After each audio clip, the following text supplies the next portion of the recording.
Entonces vamos hoy al capítulo 15 de Marcos. Entonces hoy vamos a ver a Jesús ante Poncio Pilato. Y vamos a pasar así un tiempo viendo qué es lo que nos enseña este pasaje. Vamos a orar, entregar este momento al Señor, ¿sí? Padre Celestial, gracias Señor por el poder congregarnos alrededor de tu palabra para poder aprender de ti. Háblanos Señor, nosotros necesitamos de tu aliento y de tu sabiduría. Ponemos este tiempo en tus manos en el nombre de Jesús. Amén. Entonces, si tienen sus Biblias, los invito a que vayan al Evangelio de Marcos y estamos en el capítulo 15. Déjenme decir esto primero, que por supuesto como todos están ya interiorizados, este coronavirus es el enemigo mundial número uno en este momento. Causa estragos en las vidas, en la salud de la gente, está causando estragos en los hospitales alrededor del mundo, está causando estragos en la economía mundial, a un nivel mundial, algo tremendo que, bueno, yo nunca había visto en mi vida. Enemigo social, enemigo del mundo número uno. Pero yo quería hablarles hoy de que hay tres enemigos de la vida espiritual que realmente causan estragos y que nosotros tenemos que estar no solamente interiorizados y conociendo de estos tres enemigos, sino que también tenemos que saber qué hacer para identificarlos y luchar contra esto. Tres enemigos mortales de la vida espiritual. A veces las consecuencias del ataque de estos enemigos no se siente no es muy visible, digamos, pero los resultados, las consecuencias son aún mayores, considero yo, de lo que el virus corona puede ocasionar. Entonces, vamos a ver hoy los tres enemigos mortales de la vida espiritual, de nuestra relación con el Señor. Allí, capítulo 15, vamos a leer, dice: muy de mañana, habiendo tenido consejo los principales sacerdotes con los ancianos, con los escribas y con todo el concilio, llevaron a Jesús atado y le entregaron a Pilato. Pilato le preguntó: ¿eres tú el rey de los judíos? Respondiendo él le dijo: tú lo dices. Y los principales sacerdotes le acusaban mucho. Otra vez le preguntó Pilato diciendo: ¿nada respondes? Mira de cuántas cosas te acusan. Mas Jesús ni aun con eso respondió. De modo que Pilato se maravillaba. ¿Cuál es este primer enemigo de la vida espiritual? El enemigo número uno que encontramos en el pasaje de esta mañana es, yo diría, desconfianza. Y una desconfianza que hace que nosotros hagamos al Señor de lado y que lo tengamos a menos. Desconfianza. Fíjense que el Señor allí se presenta delante de Pilato, es en la mañana temprano. Parece ser que los sacerdotes habían todos ellos ya tenido una reunión de cómo iban a hacer las cosas. Porque tengan en mente de que los sacerdotes, la tarea principal de ellos en este momento era de convencer a Pilato de que Jesús era digno de ser ejecutado. Si no lo podían lograr, entonces todos sus esfuerzos habrían sido en vano. Entonces, ellos se habían tenido consejo, habían tenido una juntada, una reunión antes y después llevaron a Jesús atado y lo entregaron a Pilato. Pero fíjense lo que hace Pilato. Pilato le hace una serie de preguntas, ¿no? ¿Eres tú el rey de los judíos? Y bueno, la respuesta de Jesús sí, es como tú lo dices. Y parece ser que en la respuesta de Jesús hay mucho más que es solamente esas tres palabritas. Lo que el Señor está diciendo es que es verdad. Lo que tú, Pilato, estás diciendo es verdad, pero hay mucho más que tú no sabes, que tú no entiendes. Por ejemplo, si vamos a Juan en el capítulo 18, y el versículo 36. Juan 18, 36. El Señor, en este momento, en el libro de Juan, él está también delante de Pilato y Juan nos brinda un poquito más de información. El Señor le responde: mi reino no es de este mundo. Si mi reino fuera de este mundo, mis servidores pelearían para que yo no fuera entregado a los judíos. Pero mi reino no es de aquí. Entonces aquí en Marcos, cuando dice que Pilato le pregunta: ¿eres tú el rey de los judíos? Y Jesús dice: sí, tú lo dices. Lo que el Señor le está diciendo a la vez es verdad, pero hay mucho más, porque mi reino no es de este mundo.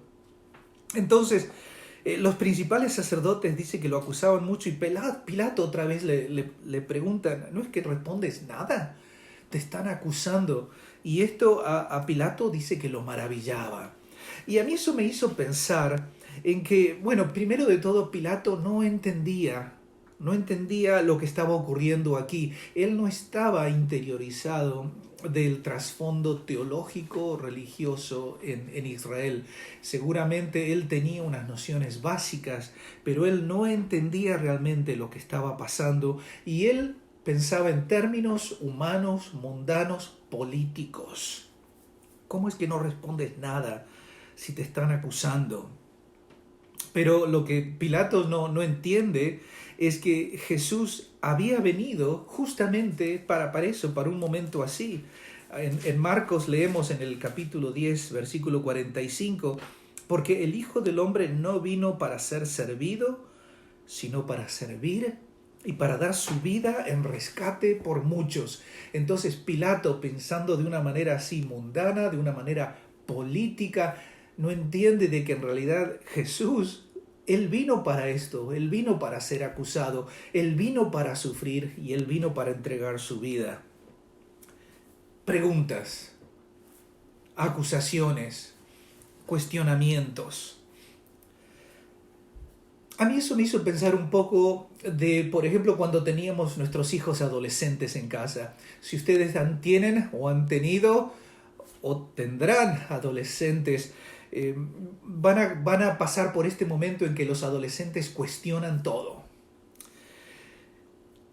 Hay preguntas, hay excusas, hay cuestionamientos. ¿Por qué hay que hacer eso? ¿Por qué tengo que ir allá? ¿Cómo es que tengo que cumplir con esta orden tuya? Y este tipo de cuestionamiento que vemos aquí en Pilato, yo lo llamo esta desconfianza, lo llamo esta falta de fe, esta falta de saber realmente con quién él estaba tratando.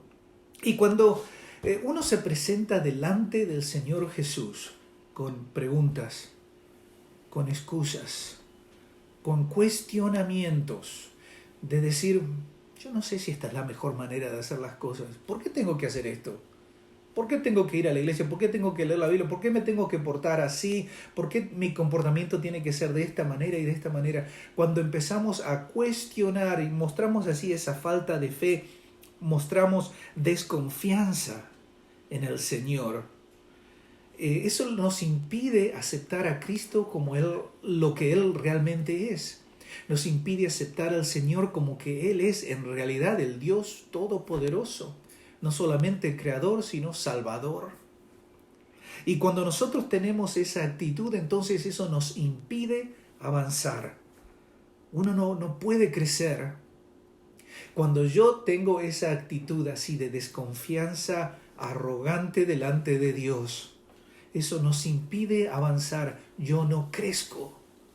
Y espiritualmente yo permanezco pequeño. Entonces el enemigo número 1, cuestionando a Jesús, desconfiando de lo que Dios tiene para nuestras vidas, cuestionando la manera en que Dios mueve eventos y personas en nuestra vida, nosotros pensando que tenemos la mejor solución. Enemigo número 1, eso te impide crecer. Y como una planta a la que le falta sol, que le falta agua y se marchita y se cae y se muere.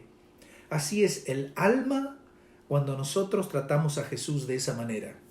No crecemos, nos marchitamos, el alma sufre. Hay un segundo enemigo mortal para la vida espiritual. Y eso lo encontramos allí en los versículos del 6 al 15. Vamos a leer, ¿sí? Ahora bien, en el día de la fiesta les soltaba un preso, cualquiera que pidiesen. Pilato soltaba un preso. Y había uno que se llamaba Barrabás, preso con sus compañeros de motín que habían cometido homicidio en una revuelta. Y viniendo la multitud, comenzó a pedir que hiciese como siempre les había hecho. Y Pilato les respondió diciendo: ¿Queréis que os suelte al rey de los judíos? Porque conocía que por envidia le habían entregado los principales sacerdotes. Mas los principales sacerdotes incitaron a la multitud para que les soltase más bien a Barrabás. Respondiendo Pilato, les dijo otra vez: ¿Qué pues queréis que haga del que llamáis rey de los judíos? Y ellos volvieron a dar voces: ¡Crucifícale! Pilato les decía: Pues qué mal ha hecho. Pero ellos gritaban aún más: ¡Crucifícale! Y Pilato, queriendo satisfacer al pueblo, les soltó a Barrabás y entregó a Jesús después de azotarle para que fuera crucificado. ¿Cuál es el enemigo mortal de nuestras almas, de nuestra vida espiritual? Enemigo número 2, sustitutos. Vamos a ver un poquito, antes de meternos en lo que eso significa para nosotros, vamos a meternos en la historia. Como les digo, en la mente de Pilato, él siempre está constantemente pensando en términos políticos. Él está bajo el poder, bajo el mando, la autoridad del Imperio Romano, del emperador. Entonces, él siempre ve que tiene que quedar bien, porque él está en una posición privilegiada, una posición de dinero, una posición de autoridad. Él allí puede hacer lo que quiere en realidad, puede vivir una vida muy fácil, muy holgada, muy adinerada. Entonces él, por todos los medios, él trata de quedar bien con todo el mundo, con el Imperio Romano, y quedar bien con los judíos. Si los judíos fueran a quejarse delante del Imperio Romano, es posible que Pilato pierda esta posición de privilegio que tiene. Entonces, esta es lo que Pilato tiene en su mente. Él quiere ser popular con la gente. Pero hay otro personaje que aparece aquí y es este Barrabás. Este Barrabás es una especie de Robin Hood de ese tiempo. Un Robin Hood que estaba peleando en contra de los romanos para poder así traer beneficio a su pueblo, al pueblo judío. Entonces, este rebelde era en realidad muy popular con la gente. Y los ancianos, los sacerdotes incitan a la gente a que pidan a gritos a que liberen a este Barrabás. Fíjense, estamos enfrente de dos opciones. Por un lado está el Jesucristo, el Mesías, el que vino a salvar a su pueblo, y por el otro lado está un criminal. Pero que por el momento parece ser que en este criminal ellos van a encontrar una satisfacción inmediata más fácil. Y esto yo pienso que es lo que los judíos, lo que los líderes espirituales de Israel en ese momento, lo que ellos habían tratado cuando dicen en el versículo 1 de que habían tenido consejo entre ellos. Yo pienso ellos planearon: nosotros tenemos que buscarle la manera de que Pilato sea convencido. Entonces encontraron a este Barrabás, una opción que parece más real, una opción que va a dar más resultado, una opción que va a hacer que el pueblo se vuelque a los deseos, a los designios de los líderes espirituales, a los líderes religiosos.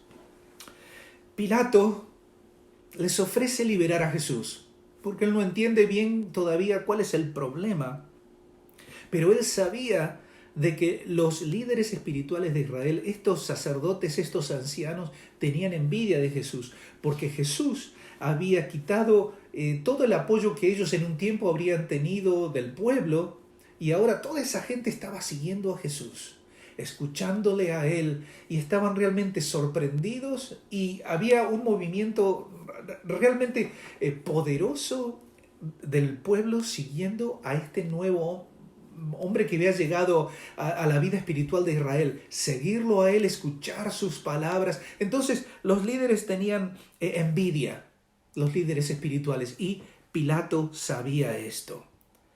Pero él también estaba pensando, yo tengo que ganarme el apoyo del pueblo. Entonces Pilato decide, después de varias preguntas, él quiere cerciorarse. ¿Quiere que les dé al rey de los judíos? No, crucifícale. ¿Y qué mal ha hecho? Crucifícale. Entonces, él hace estas preguntas que en realidad no tienen respuesta. ¿Qué ha hecho? Crucifícale. ¿Qué queréis que haga? Crucifícale. O sea, la gente no quiere entrar en razones. Y los sacerdotes han incitado al pueblo a tal punto de que nadie puede pensar claramente y todos están en masa pidiendo por la crucifixión del Señor. Entonces Pilato quiere quedar bien con el pueblo, Pilato quiere quedar bien con los líderes religiosos. Esta para él es una oportunidad especial. Él puede salir al frente con esto. Entonces logra satisfacer esa necesidad que él tiene de salir adelante, los deja a todos los demás felices y contentos, logra su objetivo político, que es quedar bien, y tiene esta doble ganancia: queda bien con los líderes religiosos, queda bien con el pueblo. E incluso Pilato, vemos que él, en vez de volcarse al Rey del Universo, al Salvador, al Mesías que está delante de él, él se vuelca a un sustituto, a una opción que es más fácil. Una opción que da resultados más inmediatos. El entregar a Barrabás les permite conseguir gratificación, poder, autoridad, seguridad inmediata. Nosotros hacemos lo mismo en cierta manera cuando nosotros buscamos sustitutos en vez de buscarlo al Señor mismo. Lo lindo que tienen estos sustitutos es que es algo que uno puede tocar, es algo que uno puede medir, es algo que uno puede en cierta manera controlar. Porque Dios en realidad no obra de acuerdo a nuestros relojes, a nuestros calendarios. Dios no puede ser controlado. Entonces, por eso es que en ese tiempo, como hoy, preferimos sustitutos. Yo necesito algo, yo necesito a alguien a quien pueda controlar. Y si nosotros nos volcamos a cualquier sustituto que sea para lograr cualquier tipo de satisfacción, gratificación inmediata, cualquier sustituto que busquemos, a la larga eso va a traer miseria. Porque Dios nos ha creado para tener una vida plena solamente en Él. Solo podemos encontrar eso en Él. Entonces, por eso es que este segundo enemigo, los sustitutos, son un enemigo mortal de nuestras almas, de nuestra vida espiritual. Porque nos achican, nos dan opciones que parecen grandes, pero que en realidad son pequeñas. Nos dan opciones que por un momento parece ser que dan resultado, pero que a la larga nos van a traer miseria. Entonces ya vamos por dos enemigos de la vida espiritual, pero hay uno más. Fíjense allí en el capítulo 15 de Marcos y el versículo 16. Dice que entonces los soldados le llevaron dentro del atrio, esto es al pretorio. El pretorio, por cierto, es allí donde vive el gobernador, el prefecto de Israel, que en este caso es Pilato, y convocaron a toda la compañía. Les vistieron de púrpura y poniéndole una corona tejida de espinas, comenzaron luego a saludarle: «Salve, Rey de los judíos», y le golpeaban en la cabeza con una caña y le escupían, y puestos de rodillas le hacían reverencias. Después de haberle escarnecido, le desnudaron la púrpura y le pusieron sus propios vestidos y le sacaron para crucificarle. Toda la compañía de soldados se congrega, es decir, todos los que estaban en guardia en ese momento vinieron a juntarse allí delante de Jesús. Y ya cuando él había sido entregado, el Señor había sido entregado, ya condenado para ser crucificado, entonces los soldados tomaron esta oportunidad para burlarse del Señor. Él es burlado, es golpeado, le ponen un manto de púrpura que por supuesto es una burla, como diciendo, miren a este rey. Le ponen una corona de espinas, una corona en ese tiempo y como aún ahora, una corona significa victoria. Y por supuesto eso es una burla de una persona que estaba allí después de haber sido azotada, un hombre vencido y humillado, y le ponen una corona de espinas. El título que le dan, fíjense, salve rey de los judíos, le están diciendo en burla, qué grande que eres tú, el rey de los judíos, cuando en realidad este hombre que estaba delante de ellos no se parecía nada a un rey, ya sangrando, ya vencido, ya humillado. Hay abuso físico, hay abuso emocional. Y a mí eso me hizo pensar de que este tercer enemigo principal de nuestras almas, tercer enemigo de nuestra vida espiritual, es la hipocresía. En este momento, en lo que los soldados hacen delante del Señor, es por supuesto una conducta falsa, es una conducta hipócrita. Le están rindiendo un culto hipócrita, falso a Jesús. Entonces, el tercer enemigo, la hipocresía. Hipocresía es rendir culto, pero sin sumisión. O sea, internamente no hay ningún respeto, no hay sumisión, no hay entrega, no hay obediencia. Pero yo rindo culto, eso es ser hipócrita. Es una actuación, son apariencias, que en realidad es una demostración de orgullo, es una demostración de arrogancia. Pero fíjense que cuando yo no obedezco, cuando yo no le estoy mostrando al Señor una entrega genuina, lo que estoy haciendo es no estoy dándole adoración, yo me estoy burlando de Él. No oro, no busco su voluntad, no busco conocerle en su palabra. Cuando yo tengo esta actitud hipócrita delante del Señor, así sea durante el tiempo de alabanza, cuando pretendo cantar la gloria de Dios, cuando por dentro yo no siento nada, yo estoy reduciendo a Dios al rol de un siervo, o como el genio de una lámpara, como de la lámpara de Aladino, que yo lo llamo cuando a mí se me antoja. Cuando yo tengo esta actitud hipócrita delante de Dios, es como que yo estoy decidiendo si Él es Dios o no. Yo estoy decidiendo cuándo quiero que Él sea Dios y cuándo no. Entonces, por eso esta actitud hipócrita mata, marchita, hiere, destruye al alma, destruye a la vida espiritual. Porque en apariencia parece ser como que estamos mostrando grandes cosas, pero por dentro uno se está marchitando.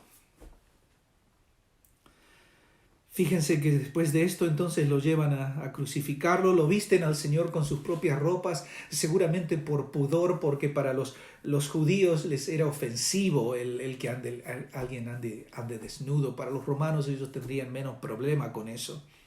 Y se lo llevaron para crucificarlo. 3 enemigos mortales de la vida espiritual: desconfianza, sustitutos, hipocresía. Las consecuencias de aferrarnos o de seguir estas 3 actitudes es que alteran principalmente nuestra impresión, nuestra idea de lo que es la realidad.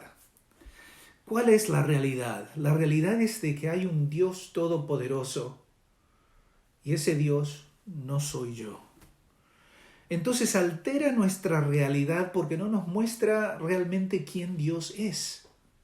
la grandeza, la majestad, la santidad, la perfección y el amor sublime de Dios. Cuando nosotros tenemos estas actitudes de desconfianza, de buscar sustitutos, actitudes hipócritas, otra cosa que eso hace es que altera la realidad que yo tengo, la idea de lo que yo tengo de quién yo soy. Y yo me considero más grande de lo que en realidad soy. Yo, en lugar de ser criatura, me convierto en un Dios con una D minúscula. Y nos priva de disfrutar de lo que Dios tiene para nosotros. Porque yo estoy siempre cuestionando, buscando maneras de hacer las cosas a mi modo. Entonces, si están alguno de estos tres enemigos presentes en tu vida hoy, tienes que saber de que aunque quizás no haya muestras externas de esto, por dentro están ocurriendo cosas terribles. Tu alma está herida. Entonces, tienes que buscar la solución, porque a la larga esto no te va a traer la gran bendición, exaltación, beneficios que tú crees que vas a tener. Entonces, primero, la solución es, hay que confesar esto como un pecado. Esto es un pecado. El enemigo es un maestro en engañarnos, y nosotros somos maestros en aceptar estos engaños y estas mentiras de decir, sí, yo puedo hacer las cosas por mí mismo. Sí, yo no sé si hubiera sido mejor ir a ese lugar en lugar del otro. Sí, a mí me parece que esta persona o este medio, este sustituto vale la pena más. Yo canto a Dios como se me ocurre, como me parece, sin sentir nada. Pecado. El enemigo nos hace pensar de que eso en realidad que está bien, que yo lo merezco, yo tengo mis derechos. Hay que confesar este pecado. Segundo, para poder salir de esta trampa, hay que ir a la cruz. En esta vida, en este mundo, todo apunta a la exaltación de mí. Yo quiero ser exaltado, yo quiero ganar, yo quiero salir adelante. Pero lo que la cruz nos muestra es que esta autoexaltación es una mentira. Y de que en realidad el gran tesoro, la gran bendición, está en un sacrificio, está en entrega. La batalla por nuestras almas, la batalla por este espíritu humilde y abnegado al que debemos lograr, terminará en derrota a menos que nos postremos delante de la cruz. La cruz no solamente nos muestra cómo funciona el tener una vida plena, nos funciona cómo es que Dios ha arreglado para que funcionen las cosas en este mundo, sino que también la cruz nos muestra de que allí es donde nosotros debemos someternos al que fue crucificado. Y en realidad la entrega no puede ser a medias. No puede ser una entrega que de a ratos incluya desconfianza, que de a ratos busque sustitutos o que de a ratos tenga aspectos de hipocresía. La entrega debe ser total. Entonces yo me someto bajo la mano poderosa de este Cristo crucificado. ¿Por qué? Porque el que murió en la cruz venció. Entonces, la victoria en esta batalla tremenda que estamos viviendo, y no estoy hablando del COVID-19, estoy hablando de esta batalla, como dice Pablo en Efesios, con los principados, con las huestes celestiales. Hay una guerra espiritual tremenda que está ocurriendo aquí. Cristo es el que venció. Y ahora Él debe vivir en mí. Y si yo puedo someterme a su guía, si yo puedo someterme a sus enseñanzas, y si yo me entrego por entero a su amor, que lo ha mostrado de una manera tan categórica en la cruz, entonces yo allí podré tener victoria sobre esta desconfianza, sobre estos sustitutos, sobre esta hipocresía, y podré asirme a la vida que Dios tiene para mí. No quiere decir que es una vida donde todo salga bien todos los días, que sea un picnic cada día, pero sí que en el poder de Dios, pase lo que pase, yo puedo estar siempre entero. Usted puede estar entero, entera delante del Señor, sin importar lo que pase. Tenemos que ir a la cruz. Entonces, si hay algo que esta Cuaresma nos ha enseñado, es de que toda esta atención en la cruz de Cristo, a donde apuntan todos estos eventos, es la base para la vida humana plena, es la base para salvación, es la base para perdón de pecados, es la base para adquirir vida eterna, es la base para tener paz y gozo interior. Él ahora debe vivir en mí. Quiero mostrarles allí un pasaje que me viene a la mente. Dice Pablo en Gálatas, versículo 20, dice: con Cristo yo estoy juntamente crucificado. Y ya no vivo yo. Cristo vive en mí. Y lo que ahora vivo en la carne, lo vivo en la fe del Hijo de Dios, el cual me amó y se entregó a sí mismo por mí. Entonces, la vida que ahora yo vivo, la vivo a través de Cristo, que me llena. Pero Él no puede llenarme cuando yo tenga una actitud egoísta, una actitud arrogante, una actitud que lo pone a Dios y a Jesús en segundo plano. Hermanos, estos tres enemigos mortales son cosas que a nosotros nos pasan a diario. Y a diario tenemos que confesar, a diario tenemos que discernir cuando estos enemigos aparecen y tratan de controlar nuestra vida, nuestra mente, nuestras emociones. Entonces yo oro y yo le pido al Señor que les dé a ustedes, que me dé a mí las fuerzas, el discernimiento para poder batallar y tener victoria sobre estas cosas.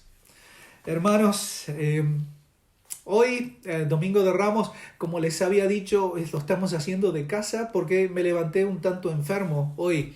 Garganta, nariz, la cabeza un poco. Entonces, como están las cosas en estos días, yo me tenía que quedar en casa. Entonces, fue un servicio casero. Pero, bueno, vamos a ver el Señor cómo obra en todo esto. Yo les pido también, cuídense en todo lo que puedan. Tengan presente de que hay recursos para los niños. Valeria ha estado allí poniendo los links para poder encontrarlos. Entonces no se olviden de eso. Hay una manera de que hagamos de que esta temporada, esta estación de que tiene que ver con la vida, la muerte, la resurrección de Jesucristo, que esto llegue a las mentes, a los corazones de los niños, y que ellos también de alguna manera estén pensando en estas cosas. Hay recursos que están allí a su disposición. Por favor, miren a estos links que Valeria ha puesto para ustedes. Hermanos, les deseo a todos una gran bendición hoy y espero que en esta semana que viene que el Señor les bendiga ricamente. Muchos saludos a todos.